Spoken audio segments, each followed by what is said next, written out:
दोस्तों, आज हम आपको एक हाफिज कुरान कुंवारी लड़की का ऐसा वाकया सुनाने जा रहे हैं जिसे सुनकर आपका दिल सजदे में झुक जाएगा। यह कहानी एक हाफिजा लड़की की है जिसने 3 सिर वाले बच्चे को जन्म दिया। आपको बताना है कि इसमें गलती किसकी थी, क्या हाफिजा लड़की की या फिर किसी और की। जानने के लिए इस कहानी को आखिर तक जरूर सुनें। यह कहानी मैं आपको एक ऐसी लड़की की जुबानी सुना रही हूं जिसने अपनी आंखों से यह पूरा हादसा देखा था। मेरा नाम हुरैन है और जो कहानी मैं आपको सुनाने जा रही हूं यह किसी और के घर की नहीं बल्कि मेरे अपने ही घर की एक दुख भरी दास्तान है। मैं FAS.C की छात्रा थी और मेरे अब्बा ने मेरा एडमिशन शहर के एक बहुत अच्छे कॉलेज में करवाया था।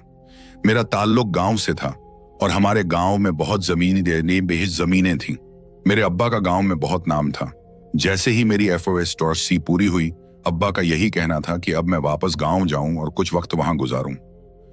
क्योंकि मुझे शहर की जिंदगी ज्यादा पसंद थी, मैं गांव बहुत कम जाती थी और मुझे पता भी नहीं था कि गांव का माहौल कैसा है। लेकिन अब मैं अब्बा के साथ गांव जा रही थी और अब्बा बहुत खुश थे। रास्ते में अब्बा ने बताया कि तुम्हारी एक सहेली तुम्हारे साथ रहने आ रही है ताकि तुम्हारा दिल लगा रहे। यह सुनकर मैं हैरान हुई और बोली, अब्बा, मेरी तो कोई सहेली नहीं है, मेरी सारी सहेलियां शहर की हैं।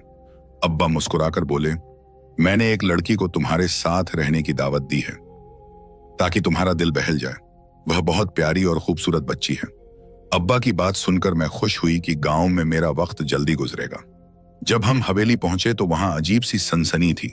अब्बा ने उस लड़की को आवाज दी, लेकिन उनकी आवाज में गुस्सा था, जैसे वह उसे डांट रहे हों। कुछ ही देर में वह लड़की सामने आई।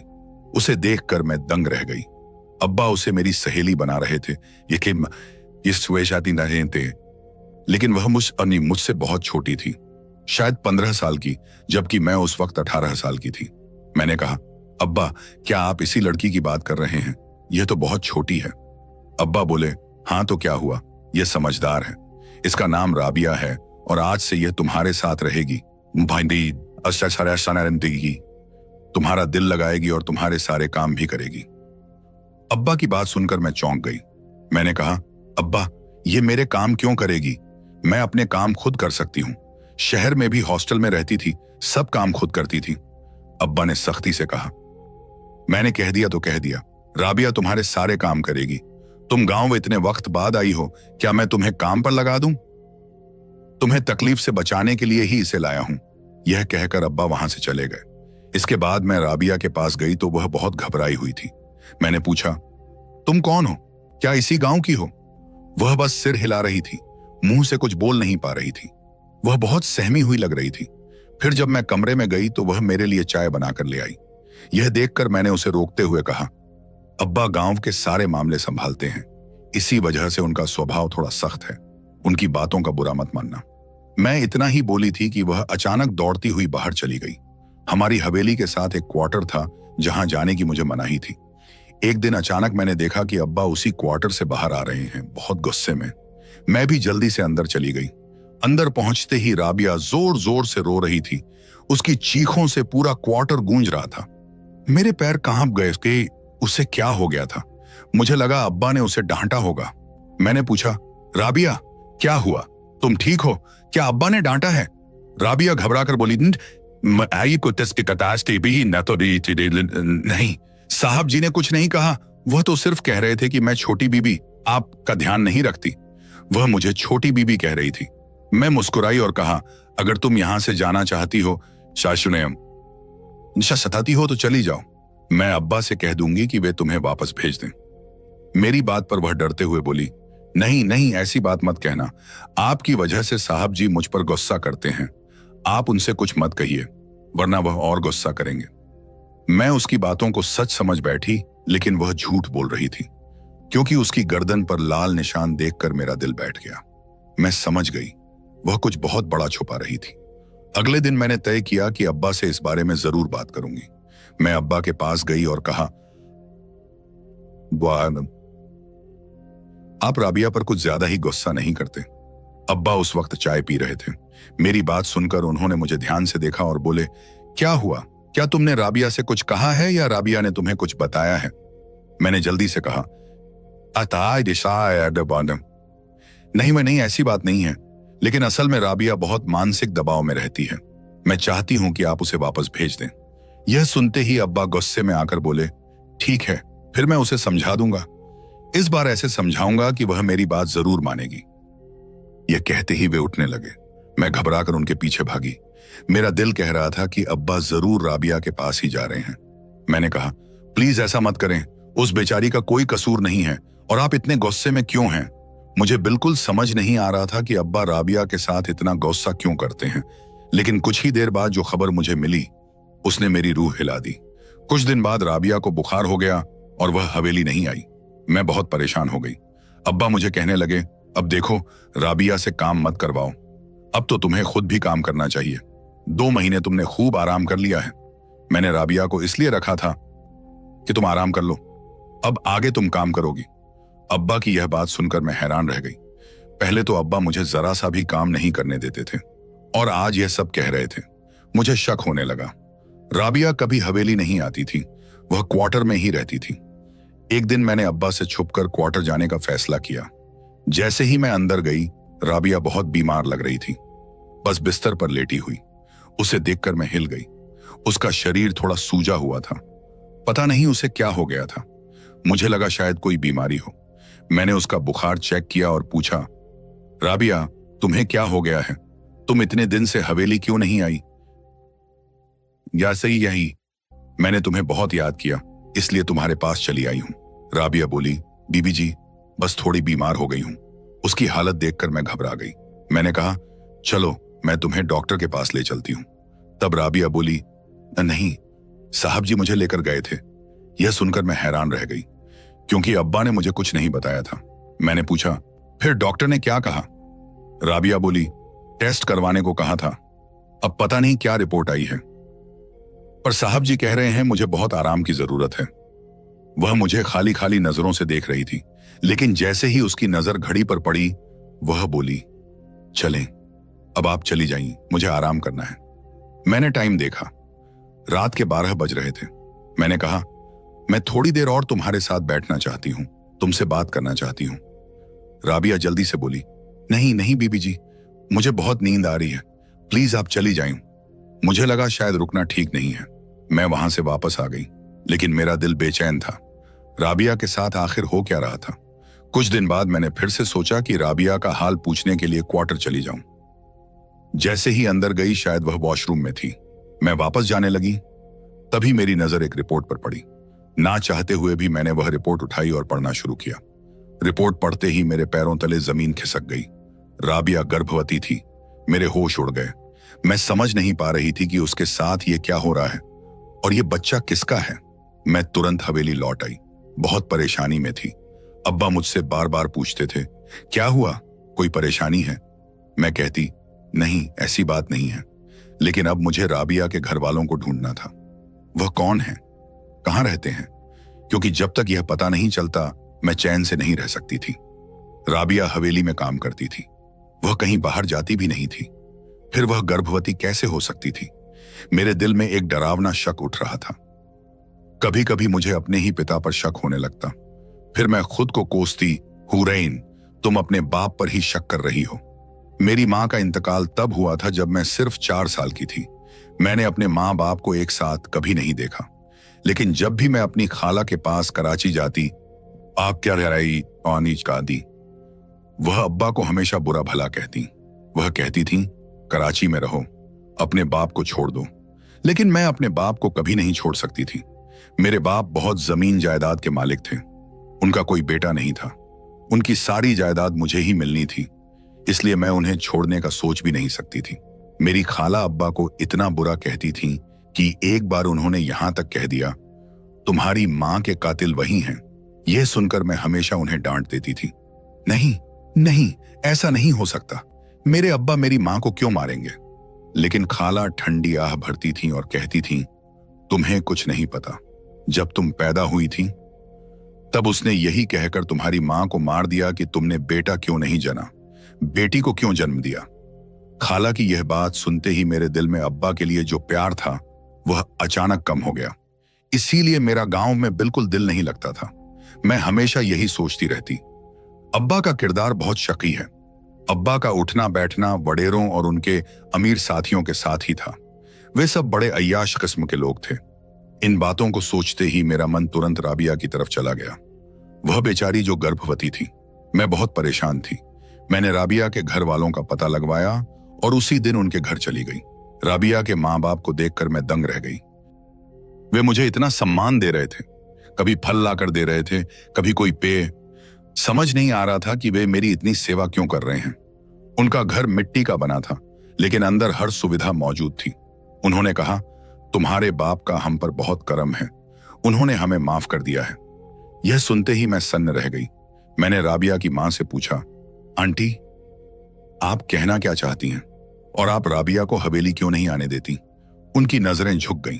मैंने गंभीर होकर कहा, देखिए, मैं सच जानने आई हूं, कृपया साफ साफ बताइए। इतना कहना था कि राबिया की मां जोर जोर से रोने लगी। फिर बोली, माफ कर दो, हम क्या करते, इसमें मेरे पति की गलती है, उन्होंने अपनी बेटी का सौदा कर दिया। मैं स्तब्ध रह गई। उन्होंने बताया, मेरे पति तुम्हारे बाप के बहुत बड़े कर्जदार थे, काफी वक्त से कर्ज नहीं चुका पा रहे थे। वह जुआ खेलते थे और हमेशा हार जाते थे।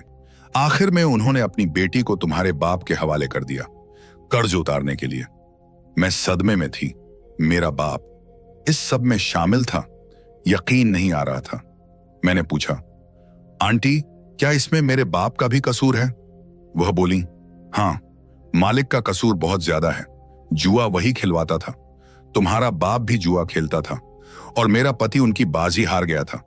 उसने मजबूरी में अपनी बेटी बेच दी। मैं रोने लगी। उन्होंने आगे कहा, मुझे लगा था तुम्हारे बाप जैसी हैसियत वाला आदमी मना कर देगा, पर जैसे ही उसने मेरी कमसिन बेटी को देखा, उसकी नीयत डोल गई। वह उसे साथ ले गया। हमें बदले में बहुत सहूलियतें दी। ये मशीनें, ये सामान सब तुम्हारे बाप ने दिया। मैं चाहती हूं कि मेरी बेटी जहां भी रहे खुश रहे, पर मुझे नहीं पता था कि तुम्हारा बाप उसे सच में अपने पास रख लेगा। वह बिलख बिलख कर रो रही थी। मेरा चेहरा पीला पड़ गया था। अपने बाप पर बहुत गुस्सा आ रहा था। मैं अभी राबिया की मां को यह भी नहीं बता सकी थी कि वह हालिमा है, क्योंकि मुझे लगा वह यह सुनकर मर ही न जाए। मैं हवेली लौट आई। सर दर्द से फटा जा रहा था। मेरे वापसी के दिन करीब थे। मुझे शहर जाकर यूनिवर्सिटी में एडमिशन लेना था, पर जब तक यह मामला हल नहीं हो जाता मैं शहर नहीं जा सकती थी। मैंने बहाना बना दिया कि गांव की हवा अच्छी लगती है, राबिया की कंपनी पसंद है, लेकिन असल में मैं सच जानना चाहती थी। एक दिन मैंने अब्बा से कह दिया, अब्बा, आखिर कब तक आप मुझसे सच छुपाएंगे? मेरी बात सुनकर अब्बा का चेहरा सफेद हो गया। घबराकर बोले, कौन सा सच, कैसा सच? मैंने कहा, वही सच जो आप छुपा रहे हैं। यह बच्चा किसका है? अब्बा गुस्से में बोले, देखो, इस बात में मत पड़ो, तुम्हें क्यों जानना है? यह सुनकर मेरे पैरों तले जमीन खिसक गई। मैंने सख्ती से कहा, अगर आज आपने सच नहीं बताया तो मैं पूरे गांव में बता दूंगी कि शहर का बड़ा वडेरा एक कम उम्र की कुंवारी लड़की को। मैं इतना ही बोली थी कि अब्बा चिल्ला उठे, बदतमीज लड़की, अपने बाप से ऐसे बात करती हो? खबरदार, आज के बाद ऐसी बात की तो मैं तो तुम्हें वैसे भी शहर भेजने वाला था। गलती हुई जो तुम्हें गांव ले आया। मैंने गुस्से में कहा, अच्छा, तो अब आप ये चाहते हैं कि जब मुझे आपकी सच्चाई पता चल रही है तो आप चाहते हैं कि मैं शहर चली जाऊं ताकि मुझे पूरा सच कभी ना मिल सके। लेकिन याद रखिए, मैं पूरा सच जाने बिना वापस नहीं जाऊंगी और मैं यह भी पता लगाकर रहूंगी कि राबिया के पेट में बच्चा किसका है। यह कहकर मैं तेजी से अपने कमरे में चली गई। मुझे बहुत गुस्सा आ रहा था। अब तक खाला की सारी बातें मुझे सच लगने लगी थी। मेरा दिल कर रहा था कि सारी सच्चाई खाला को बता दूं। जैसे ही मैंने पूरे मामले की सच्चाई खाला को बताई, वह भी अपने कान पकड़कर बोली, अभी भी कह रही हूं, तुरंत शहर वापस आ जाओ, इससे पहले कि तुम्हारी भी तुम्हारे बाप के साथ पूरे गांव में बदनामी हो जाए। आज तक मैंने कहा, मैं इतनी जल्दी आपके पास नहीं आना चाहती, मुझे पूरा सच जानना है। उस दिन मेरे बाप खेतों पर गए थे। यह मौका मुझे सही लगा। मैंने तुरंत राबिया को हवेली बुला लिया। वह सीढ़ियों पर थी। मैंने उसे पकड़कर जोर से खींचा और उसका एक हाथ पकड़ लिया। राबिया चीखने लगी। मैंने सख्त लहजे में कहा, अगर तुमने सच नहीं बताया कि यह बच्चा किसका है तो तुम्हारे साथ यह नाजायज बच्चा भी खत्म हो जाएगा। मेरी बात सुनकर राबिया डरकर बोली, बीबी जी, मैं सब सच बता दूंगी, बस मेरी जान बख्श दो। मैंने उसे खड़ा किया। राबिया कांप रही थी और फिर उसने सारा सच बताया, वह सच जिसे सुनकर मेरी रूह लुढ़क गई। राबिया ने कहा, जैसे ही तुम्हारे बाप ने मुझे घर से लिया उसी वक्त उन्होंने मुझसे निकाह कर लिया। मैं सन्न रह गई। राबिया रोते हुए बोली, और फिर तुम्हारे बाप हर रात मेरे पास आते थे, मुझे तकलीफ देते थे, मुझ पर जुल्म करते थे। यह सब मेरे बाप से बदला लेने के लिए करते थे, क्योंकि मेरे बाप ने तुम्हारे बाप का बड़ा कर्ज देना था। बस कुल से ये अंदाज था। मेरी सांसें रुक गईं। तुम्हारे बाप को मजा आता था मुझे दर्द में देखकर। उन्हें लगता था कि इस तरह मेरे बाप को अपनी गलती का एहसास होगा। जब उन्हें पता चला कि राबिया बीमार हूं तो वे खुद ही मुझे अस्पताल ले गए। डॉक्टर ने बताया कि मैं मां बनने वाली हूं। तब से तुम्हारे बाप का मिजाज और बदल गया। उन्होंने मुझे कोई काम करने नहीं दिया, क्योंकि वह इस बच्चे को अपना वारिस कह रहे थे। मेरे दल पर छरा चल गया। राबिया ने आगे कहा, तुम्हारे बाप ने तुमसे नफरत इसलिए शुरू की क्योंकि तुम्हारी मां ने बेटा नहीं जन्मा, और अब मैं उन्हें बेटा दे रही थी। यह सनते ही मेरी दुनिया हिल गई। मैंने राबिया से कहा, तुम फिक्र मत करो, तुम बेकसूर हो। मेरे बाप को उसकी सजा जरूर मिलेगी। मैंने राबिया को वापस भेज दिया और तब से मैं अपने बाप के पास भी न जाती थी। इनसे नफरत होने लगी थी। दिल करता था फौरन कराची चली जाऊं, लेकिन राबिया का आखिरी महीना था और अबा उस पर मुसलसल तशद्दुद कर रहे थे। अल्लाह ने उन्हें एक खुशी दी थी, वार्थ मिलने वाला था, लेकिन वही तरह इस खुशी को भलाए सिर्फ बदला लेने में लगे थे। आखिरकार मैंने राबिया के माँ बाप को भी यह सच्चाई बता दी कि वो अमीद से है। उन्हें निकाह का पता नहीं था। मैंने निकाह का भी सारा सच बता दिया। मेरे बाप ने राबिया को सख्ती से धमकी दी थी, खबरदार, अगर तुमने ये सच किसी को बताया तो मैं तुम्हें मार डालूंगा। इसीलिए राबिया कुछ नहीं बोलती थी। फिर एक दिन बस अब्बा जमीनों पर गए हुए थे कि मुझे राबिया की दर्द भरी चीखें सुनाई दें। मैं फौरन उसके पास गई। इसका वक्त आ चुका था। मैंने फौरन दाई बुलाई। जैसे ही डिलीवरी हुई अब्बा भी वहां आ गए। वो इतने खुश थे कि मुझे धिका देकर बोले, पीछे हटो, मैं अपने वार्थ को अपनी गोद में लेना चाहता हूं। धिका लगने से मेरा सिर दीवार पर लगा। बड़ी तरह चोट आई। अब्बा ने दाई से पूछा, बच्चा कहाँ है, क्यों नहीं लाई? दाई बाहर आई, पर उसके चेहरे पर खौफ था। वो बोली, मैं नहीं ला सकती, तुम खुद ही अंदर जाकर देख लो। अब्बा अंदर गए और फिर एक खौफनाक चीख सुनाई दी। मैं कांप गई। आखिर अंदर क्या हुआ था? मेरा सिर चकरा रहा था, हिम्मत नहीं हो रही थी अंदर जाने की। इसी वक्त राबिया की मां भी पहुंच गई। उसने मुझे जख्मी देखा तो मेरी मरहम पट्टी करने लगी। मुझे मेरे कमरे में ले गई। इसी वजह से मैं उस बच्चे का चेहरा नहीं देख पाई, लेकिन मेरे बाप की चीखें अभी भी मेरे कानों में गूंज 2023 रही थीं। कुछ देर बाद जब मैं बाहर निकली तो चारों तरफ मातम जैसा माहौल था। मैं घबराकर राबिया से बोली, राबिया, यह सब क्या है? मुझे भी दिखाओ, मैं भी बच्चे को देखना चाहती हूँ। राबिया घबराकर बोली, बीबी जी, मैंने बच्चा तो पैदा किया है, लेकिन उसकी शक्ल ऐसी है कि जो भी देखेगा कानों को हाथ लगा लेगा और अस्तगफिरुल्लाह कहेगा, क्योंकि वह बच्चा 3 सिर वाला है। यह सुनते ही मेरी रूह कांप उठी। अब मुझे समझ आ गया मेरे बाप क्यों बिस्तर पर गिर पड़े थे। जैसे ही उन्होंने यह खबर सुनी और अपनी संतानों का रूप देखा, वह सदमे से गिर पड़े। पूरे गांव में खबर फैल गई थी कि बच्चा मेरे बाप का है। हर कोई यही कह रहा था, न जाने इस आदमी ने कि कौन सा बड़ा गुनाह किया कि उसे यह इतनी भयानक सजा मिली है। और अब मैं वो गुनाह जान चुकी थी, क्योंकि मेरा बाप ही वो शख्स था जिसने मेरी मां को कत्ल किया था, सिर्फ इसलिए कि मेरी मां ने बेटा नहीं बल्कि बेटी मुझे पैदा किया था। अगर इस वक्त मेरी मां बेटा जिन लेती जो इसकी जागीर का वार्थ बनता, तो मेरा बाप उसे सिर आंखों पर बिठाता। लेकिन चूंकि मैं बेटी थी तो मेरा वजूद ही मेरे बाप के लिए अगनाह था, और उसी अगनाह की सजा उसने मेरी मां को मार कर दी थी। और आज अल्लाह ने उसे भी वैसी ही सजा दे दी थी। ऐसी औलाद दी जो अबरत बन गई। सब लोग इस वाकये से सबक हासिल कर रहे थे। चंद दिन बाद वो बच्चा अल्लाह को प्यारा हो गया। राबिया अपने माँ बाप के साथ वापस चली गई, जबकि मेरा बाप इसी बिस्तर पर पड़े पड़े दम तोड़ गया। बाप की सारी जमीनें और जायदाद मुझे मिल गई थी, लेकिन मैंने वो गांव हमेशा के लिए छोड़ दिया और कराची में अपनी खाला के पास आ गई। बगैर कभी पीछे मुड़कर देखे। वाह शाकी,